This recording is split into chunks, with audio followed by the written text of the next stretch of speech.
الفريق الاتحادي بعد أن نسمع النشيد الاتحادي.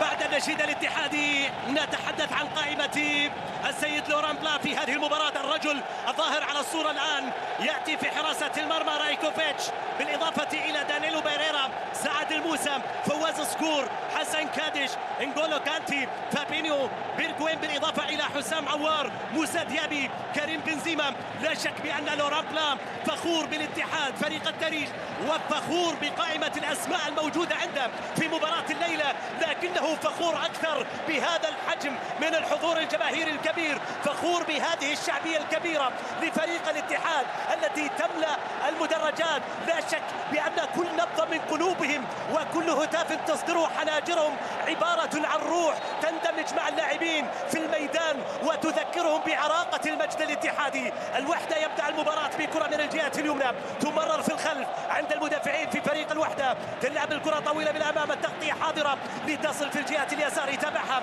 حسن كادش إلى أن وصلت إلى رمية جانبية. كادش اللاعب الذي كان الأكثر فاعلية في عناصر الأخضر في المباراة الأخيرة من أمام الصين بالهدفين اللي سجلها، وحول النتيجة للمنتخب السعودي ليظفر الأخضر بالنقاط الأربع بواسطة كادش وبإمضاء حسن كادش. كرة تعود باتجاه المدافعين إلى دانيلو بيريرا البرتغالي القادم من PSG، التتويج بالثمين إلى كرة في منتصف الميدان. الانطلاقة الأولى كانت للاتحاد، المحاولة اتحادية إلى بنزيما على الجهة اليسار، يحاول يعوض معها بنزيما. الله، كريم بنزيما يسجل الهدف الأول، الهدف الأول للاتحاد. جاء الهدف اللي يلبي نداء جمهور الاتحاد، جاء الهدف اللي تهتز له مدرجات الاتحاد وكأنها تترجم نبضات القلوب الاتحادية. وعبر كريم بنزيما يسجل الهدف الأول. شوف الكرة مرة ثانية، لعبت باتجاه بنزيما، صعبة الكرة وقوية على إغناثيو الروطارينا، الكرة في الشباك. هدف أول في صالح الاتحاد عن طريق كريم بنزيما، أشعل المباراة في أول لحظات المباراة. الاتحاد يتقدم بأول أهدافه 1-0، النتيجة للفريق الاتحادي وبواسطة كريم. الفريق الاتحادي بتمريرة لعبت لوسط الملعب، عادت للوحدة، الانطلاقة لفريق الوحدة الآن إلى منطقة الجزاء. قالوا رايكوفيتش يتألق من أمام النسر النيجيري عيغالو ويبعد كرة إلى خارج أرضيات الملعب. رايكوفيتش يحافظ على الحالة الاتحادية السعيدة الآن في المباراة، يحافظ على الدورة الاتحادية في الدقائق الأولى من شوط المباراة الأول، والكرة إلى خارج أرضيات الملعب. لكن هنا على الجانب الآخر زيمباور يطالب لاعبينه بالهجوم ومواصلة الهجوم للعودة السريعة في المباراة، والكرة فيها ركلة ركنية. إيغالو ضاعت عليه واحدة من أهم فرص شوط المباراة الأول، ركلة ركنية. الركلة الركنية عند كريغ جودوين يلعب كرة لمنطقة الجزاء، الكرة بالراس في منطقة الجزاء الإبعاد لتصل بعد ذلك إلى صالح الوحدة 18-2019. الكرة تلعب طويلة في الأمام، المحاولة في صالح الاتحاد، الانطلاقة لموسى ديابي مع الكرة يلعبها عرضية. الله، جول، هدف ثاني للاتحاد. حسام عوار جاء ليذكر الاتحاديين بالسنوات الرائعة مع الجزائري عبد الملك سيايا، يسجل ثاني أهداف الفريق الاتحادي بعرضية رائعة باتجاه حسام عوار. في كل جولة هناك قصة، في كل جولة هناك هدف. حسام عوار ينجح في تسجيل هدف جديد مع الاتحاد في مسابقة الدوري، عرضية رائعة من موسى ديابي. الله على كرة من موسى ديابي، وهدف ثاني للفريق الاتحادي. هدف ممكن تشعر ببساطته لكن خلفه لمسة ذكية من موسى ديابي، وكرة من حسام عوار يسجل فيها ثاني أهداف الاتحاد في المباراة. الاتحاد يعلن للجرح الوحدة، كرة بعيدة عن منطقة الجزاء، والوحدة بحثا عن تقليص الفارق من كرة ثابتة بعد أن عجز عن التسجيل مع الكرات المتحركة.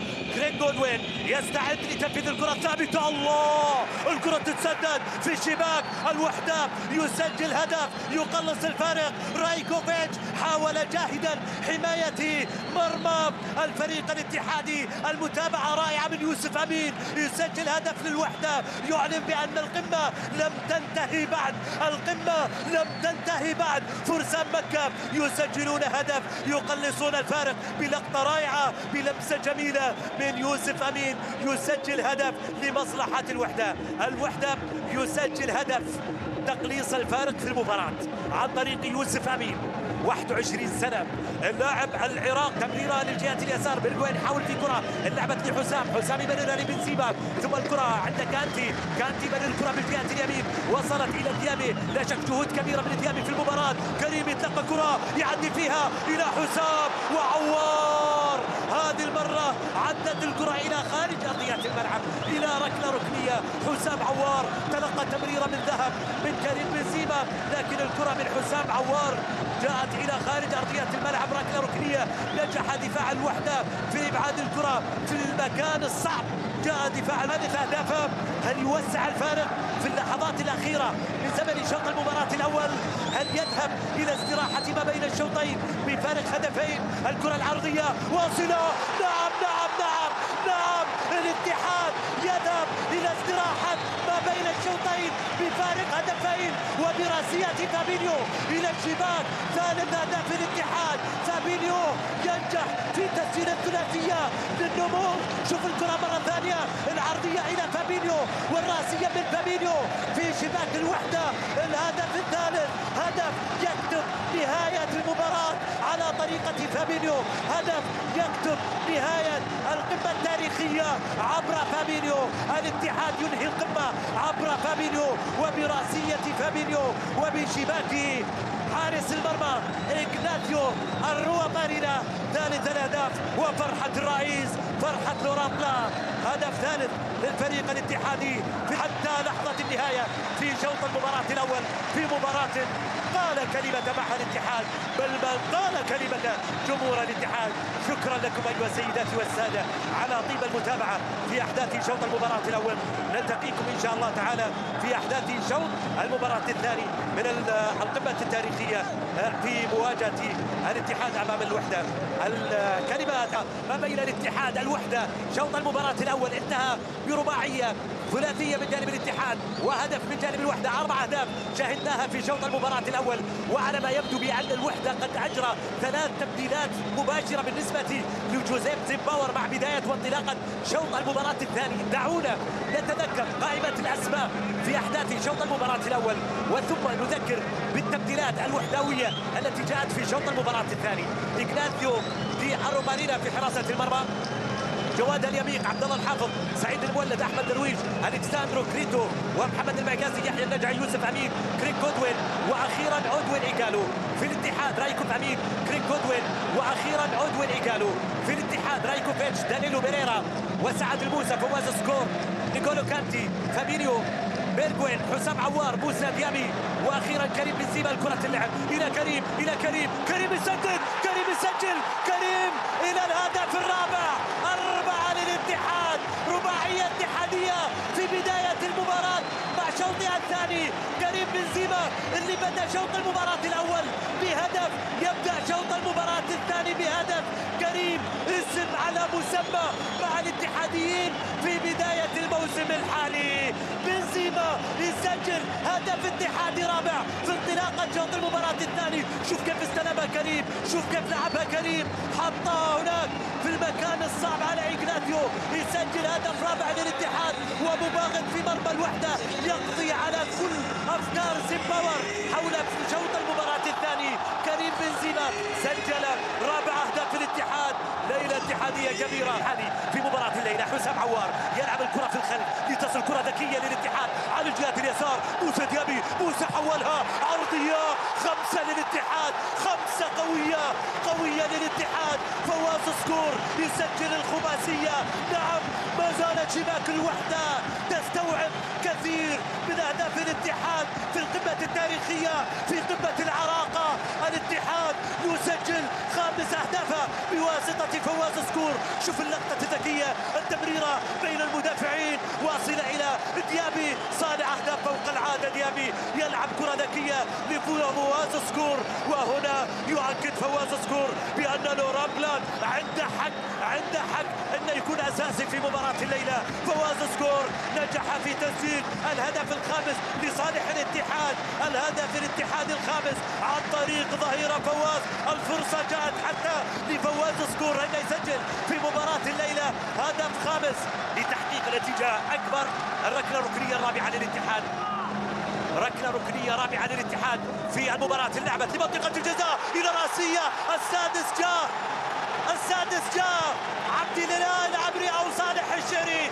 الفرد يطلق رصاصة في مرمى الوحدة ويسجل السداسية.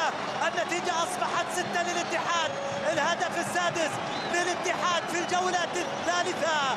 صالح الشهري يسجل لجماهير الاتحاد سادس أهدافهم، العلامة الكاملة والهدف السادس براسية صالح الشهري. جمهور الاتحاد يحتفل بالهدف السادس بواسطة صالح الشهري. الشهري يسجل السداسية في مرمى الوحدة، سداسية كبيرة، مباراة كبيرة للكبار للاتحاديين. الهدف السادس وبراسية صالح الشهري يكتب مسك الختام، ختامها مسك، والمسك برائحة صالح. لكن في مرماك 4 أهداف، وفي المباراة الثالثة 6 أهداف في 3 جولات 10 أهداف. موضوع كبير. الكرة فيها سابع، فيها كريم بنزيما يسجل الهاتريك. بنزيما في الجولة الثالثة يسجل 3 أهداف في المباراة، فيها هاتريك. بنزيما يصنع الفارق بتسجيل الهدف السابع وبتسجيل هاتريك، يضمن لفريقه العلامة الكاملة بلمسة هادئة وتركيز عالي. يسجل بنزيما الهدف السابع للانتصار الثالث على التوالي، للنقطة التاسعة. جمهور الاتحاد يحتفل بالاتحاد ويحتفل بالكريم ولد الكريم بالكريم ابن الكرام كريم بنزيما اللي سجل الهدف السابع للاتحاد في مباراة صعبة على الوحداويين، في مباراة تعيد للأذهان يا كريم، مباراة خسر فيها الوحدة من أمام الاتحاد ب8 أهداف. يا لها من ليلة، ويا لها من فرحة، ويا له من جمهور، ويا لها من مباراة الاتحادية. مباراة وكأنها خارج المدرجات. الاتحادية السعيدة في مباراة الليلة.